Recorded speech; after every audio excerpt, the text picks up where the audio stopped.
तर शक्तीपीठ महामार्गाला शेतकऱ्यांचा विरोध कायम आहे। राजू शेट्टी यांना पोलिसांनी ताब्यात घेतलेले आहे। पुणे बंगळुरू महामार्गावरती आंदोलन सुरू होतं आणि त्याच वेळेला त्यांना ताब्यात घेण्यात आलेला आहे। हा मार्ग बंद झाला नाही पाहिजे अशा स्वरूपाची भूमिका ही या ठिकाणी पोलिसांची होती आणि पोलिसांनी हे आंदोलन करू नका अशी मागणी केलेली होती। चक्का जाम आंदोलन करू नये अशा स्वरूपाची ही मागणी होती आणि त्यानंतर मात्र आता आपण बघतोय राजू शेट्टी यांना पोलिसांनी ताब्यात घेतलंय। अधिक माहिती घेऊयात विशाल पुजारी यांच्याकडनं। विशाल, राजू शेट्टी यांना पोलिसांनी ताब्यात घेतलंय, काय अधिक माहिती?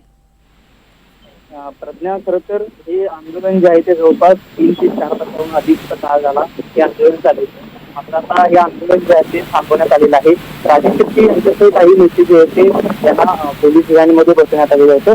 मात्र पोलिसांनी सुद्धा कुठेतरी समन्वयाची भूमिका घेतली आणि पुन्हा या सगळ्या कार्यकर्त्यांना सोडलेलं आहे। त्यामुळे आता कुठेतरी शेतकरी असतील, या सगळ्या आंदोलनात जे सक्रिय असलेले नेते असतील त्यांनी हे सगळं आंदोलन आता थांबवलेलं आहे।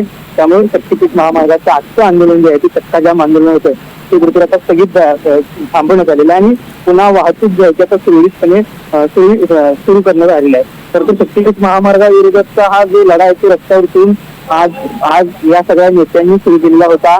सकाळपासूनच शक्तीपीठ महामार्गाविरोधात माजी खासदार राजू शेट्टी असतील, इतरही काही नेते असतील त्यांनी आवाज उठवण्याचा प्रयत्न केला होता आणि शेतकरी असतील त्यांनी आपल्या भावना ज्या आहेत तीव्र पद्धतीनं मांडलेल्या होत्या।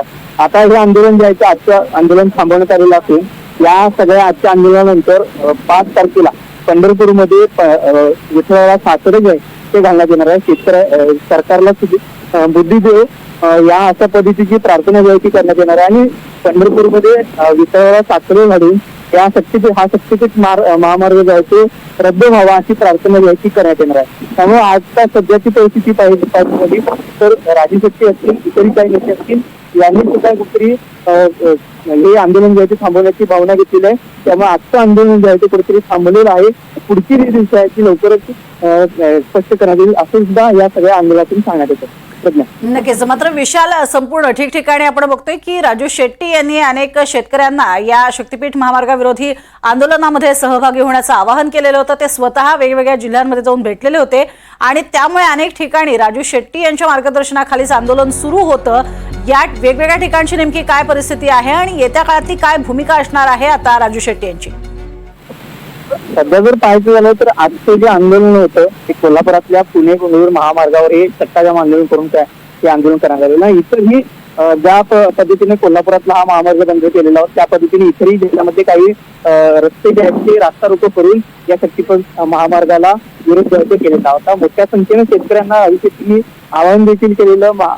माझ्या संपूर्ण या आंदोलनामध्ये शेतकरी देखील मोठ्या संख्येने सहभागी झालेले होते। इतरही नेते जे आहेत ते शिवसेना, ठाकरे गट असतील, राष्ट्रवादी काँग्रेस असतील हे नेते सुद्धा या सगळ्या आंदोलनामध्ये सहभागी झालेले होते।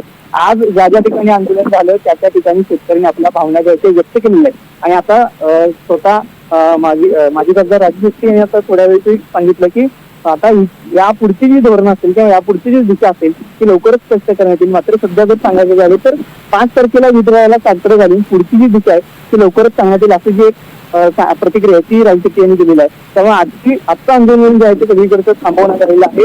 इथून पुढची दिशा जी आहे ती लवकरच ती स्पष्ट करण्यात येईल। मात्र शक्तीपीठ महामार्गाविरोधाचा हा लढा जो आहे तो अशाच पद्धतीने पुढे चालू राहणार आहे।